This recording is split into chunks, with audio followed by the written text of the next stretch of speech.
Ayan, tingnan niyo po ang aming tubig dito. Ayan. Dahil nakasanayan ko na mag-check ng tubig bago ako magluto. Ayan, tinitingnan ko muna yung tubig namin. Pero grabe, madalas ito dito sa lugar ko, dito sa Modin, Israel. Ewan ko dun sa ibang lugar, hindi ko alam. Pero madalas dito sa lugar ko, talaga ganito. Kaya bago ako magluto, kahit sa kusina, talagang sinesik ko muna kung malinaw yung tubig. Mabuti na lang ma-stock up kung tubig na galing sa Tami Arba. Ayan.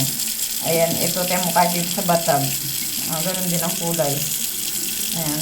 Kasi ako may sarili akong lutuan. Kaya nandun ako sa room, kumuha ako ng tubig, mag-iinit ako ng tubig.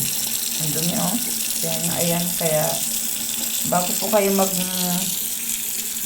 or mag-init ng tubig, ayan, pakicheck po ng inyong mga tubig, baka malabo. Ayan, iwasan po natin tayo magkasakit. Palagay ko kalawang ito, putik grabe kanina pa yan.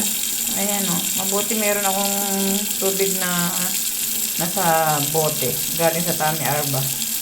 Yung iba kasi hindi gumagamit ng tubig galing sa sa gripo, yung iba galing sa yung mga mineral or yung galing sa Tami Arba.